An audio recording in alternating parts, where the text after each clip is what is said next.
여러분 안녕하세요. 한라산 목사입니다. 성경 난해 구절을 풀어보는 첫 번째 시간입니다. 오늘 가져온 본문은 열왕기하 2장 22절에서 25절 말씀으로 엘리사를 대머리라고 놀린 아이들을 엘리사가 저주하자 곰 두 마리가 나타나서 아이들을 찢어버린 사건입니다. 참 충격적인 사건으로 어떻게 예언자가 자신을 대머리라고 놀린다고 그 어린 아이들을 죽일 수 있는지 참 의문을 가지게 합니다. 오늘 그 의문을 함께 풀어가는 데 도움이 되는 논문, 가톨릭대학교 성서학 교수인 강수원의 논문 엘리사 예언자의 저주와 어린아이들의 잔혹한 죽음을 바탕으로 함께 살펴봅시다. 자, 먼저 어떤 말씀인지 한번 읽어보도록 하겠습니다. 열왕기하 2장 22절에서 25절 말씀입니다.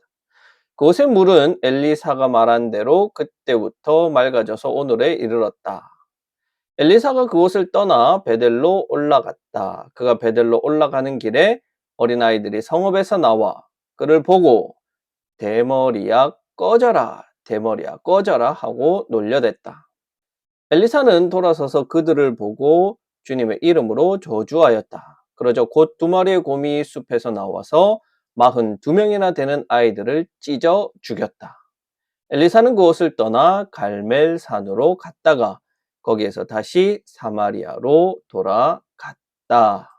이 본문을 교부들은 그리스도의 순환과 연결된 예언적 메시지로 이해하기도 했습니다. 6세기에 아르레 카이사리우스는 이 사건을 예수님의 십자가 사건을 시사한다고 보는 유비적 해석으로 설명하기도 했습니다. 20세기 들어서는 다양한 해석들을 학자들이 내놓았는데 존스는 이 본문 자체가 참 의도가 불분명하다라고 말했고, 홉스는 윤리 도덕적 차원에서 도가 지나치다. 그레이는 예언 전승의 격을 떨어뜨리는 이야기다라고 부정적으로 평가를 했습니다. 그러나 대다수의 학자는 이 본문이 교훈적 목적으로 편집되었다는 것에 동의합니다. 몽고메리는 연장자에 대한 존중을 이야기하는 본문으로, 그리고 프로바는 예언자가 대변하는 하나님께 대한 불경함에 대한 경각심을 가르치는 본문이라고 주장했습니다. 자, 그렇다면 우리는 어떤 관점에서 이 본문을 봐야 할까요? 우리는 이 본문을 엘리사 행전이라고 하는 열왕기하 1장에서 7장 전체의 맥락에서 이해해야 합니다. 자, 먼저 우리는 세 가지로 살펴보게 될 텐데 1장과의 병행 속에서 본문은 어떤 특징을 가지느냐를 한번 살펴봅시다. 세 가지를 이야기할 수 있겠는데요. 그 주제적으로 첫 번째로 병과 치유라는 점에서 병행된다고 볼 수 있습니다. 1장에서 아하시아 왕은 다락방 난강에서 떨어져 크게 다칩니다. 에그론의 신 바알세불에게 신하들을 보내서 자신이 나을 수 있는지에 대해서 묻게 합니다. 자, 그때 엘리야는 죽을 것을 예언하고 그대로 아하시아 왕은 죽어버립니다. 2장 19절에서 22절, 바로 오늘 우리가 읽은 본문 앞에 있는 구절에는 여리고 사람들이 나쁜 물로 인해서 소산을 얻지 못한다든지, 개역개정에서는 그렇게 번역하고 있고요. 새 번역에서는 아이를 유산한다든지 라고 번역하는 이 생명 죽임의 현실에 있지만 이것이 엘리사의 도움으로 회복하게 됩니다. 그래서 이렇게 1장과 이 본문 사이에는 하나님과 그 예언자를 신뢰하느냐에 따라서 생명이냐 죽음이 결정된다는 이 신명기적 사가의 개념을 볼 수가 있습니다. 두 번째로는 예언의 성취라는 측면에서 볼 수 있는데요. 1장에서 아하시아는 엘리야로부터 죽음의 예언을 선고받고 여리고 사람들은 치유의 예언을 듣습니다. 그리고 결과적으로 두 예언 모두 말씀대로 성취되었다는 성취 도식으로 이어집니다. 세 번째로 예언자의 권위에 대한 도전과 심판에 대한 주제인데요. 아시아가 보낸 신하들은 엘리야에게 내려오라고 명령합니다. 1장 9절과 11절에 기록되어 있습니다. 엘리사를 조롱하는 이 아이들은 올라가라고 조롱합니다. 예언자에 대해 도전하는 이 두 세력에게 심판과 죽음이 임하게 됩니다. 따라서 본문은 1장의 주제인 예언자의 권위에 대한 도전과 심판이라는 틀에서 이해할 수 있을 것 같습니다. 두 번째로는 바로 2장 19절과 22절 본문과 오늘 우리가 읽은 이 본문과의 병행에 대해서 한번 볼 수 있습니다. 2장 19절에서 22절에서 여리고 주민들은 엘리사의 이해하기 힘든 요구인 물의 근원인 샘에 소금을 뿌리겠으니 소금을 가져오라고 요구합니다. 참 이상한 일이죠. 이 여리고는 사해 근처에 있습니다. 그렇게 짠 물이 있는 사해, 그것을 알고 있는 주민들이 물에 소금을 뿌려서 물을 낫게 한다, 치유한다는 명령을 받아들이기 쉽지 않았을 것입니다. 그러나 그 명령에 순종했고 저주에서 벗어나 생명을 얻게 됩니다. 이에 반해서 베델의 젊은이들은 예언자를 조롱하고 모욕하여서 죽음의 저주를 받게 됩니다.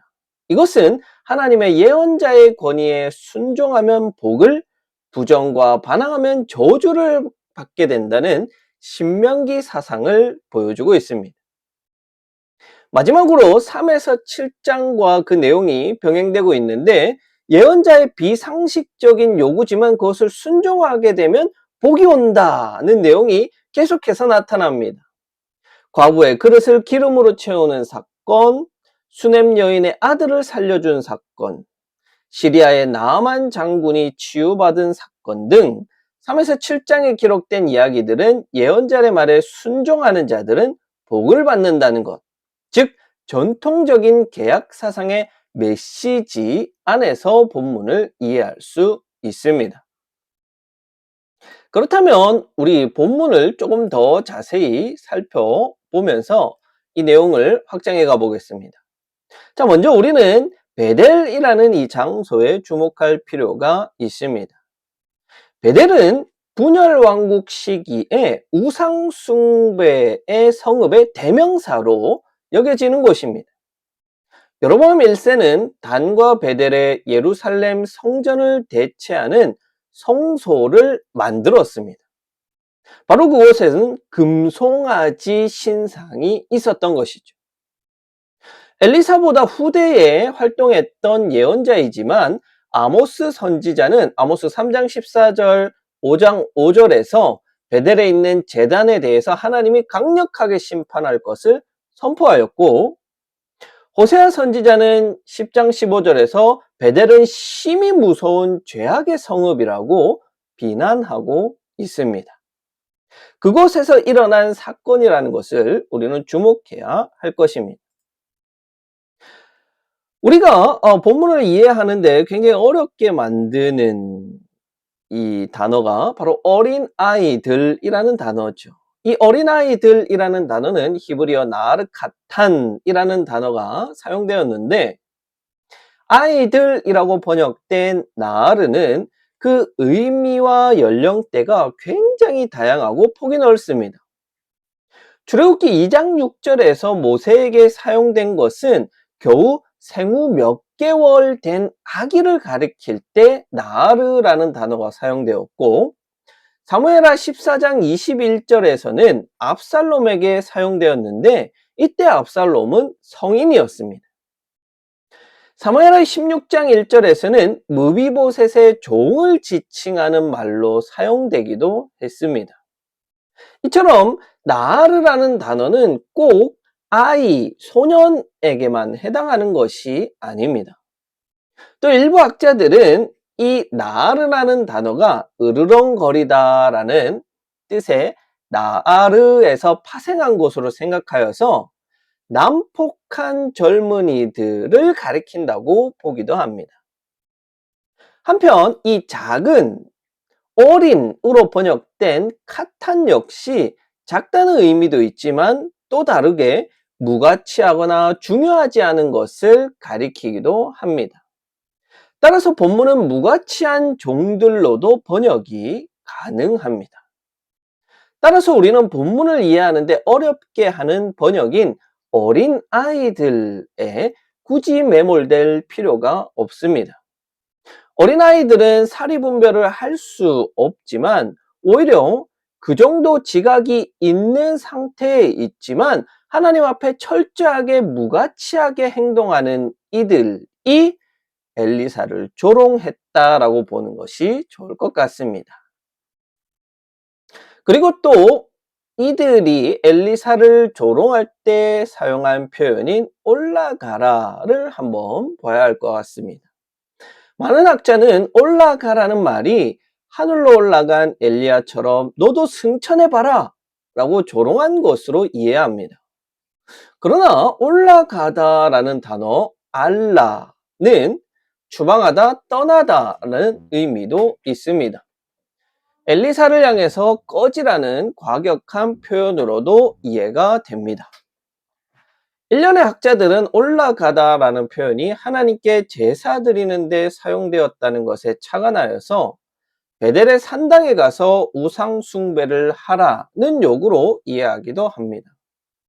앞서 살펴본 대로 엘리야에게 내려오라고 명령한 것과 마찬가지로 올라가라는 표현은 하나님의 권위를 입은 예언자의 권위를 무시하는 말로 이해할 수 있습니다. 마지막으로 본문의 해석을 난해하게 만드는 요소 가운데 핵심이 바로 엘리사가 대머리냐라는 부분입니다. 이는 분명히 베델의 젊은이들이 엘리사를 조롱할 때 쓴 표현입니다. 그런데 과연 이 대머리라는 것이 성경적으로 조롱거리가 되는 것인지, 아니면 엘리사가 직접 머리를 밀었는지, 아니면 그것이 유전적인 것인지 우리는 알 수가 없습니다.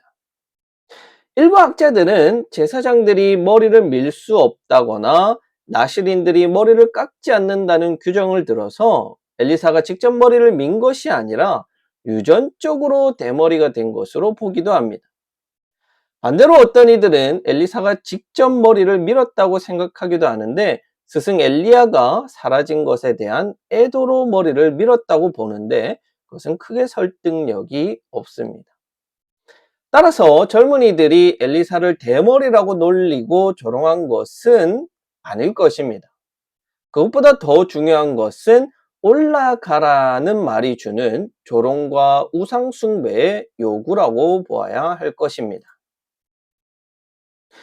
결론적으로 우리는 이 본문이 참 엘리사가 너무하다 혹은 잔인하다, 어린아이들을 어떻게 그렇게 잔인하게 대할 수 있을까, 또 성경은 복수하지 말라고 했는데 엘리사가 사사로운 감정에 복수한 것이 아닌가 하는 의문이 들고, 그것은 우리가 이 본문을 해석하는데 굉장히 어렵게 만듭니다. 그러나 우리가 앞서 살펴본 엘리사 전체의 행적과 본문의 충실한 주석을 통해서 보면 다음과 같은 결론에 도달할 수 있습니다. 여리고를 떠나 자신의 본거지인 사마리아로 가던 중 베델과 가까운 어느 곳에서 무가치하고 불량한 젊은이들이 엘리야를 조롱했습니다. 그것은 자신의 스승인 엘리야에게 강압적으로 했던 말 내려오라를 본따서 올라가라고 조롱했던 것입니다. 이것은 베델에 있는 산당에 나가서 하나님 대신 우상을 섬겨라, 너를 보낸 하나님이 참신이 아니라는 신앙에 대한 조롱이었습니다. 동족과 하나님의 사람을 우상 숭배로 이끈 이들은 율법과 하나님과의 계약을 위반하였고 그에 대한 결과로 죽임을 당하게 된 마땅한 징벌이었다는 것입니다.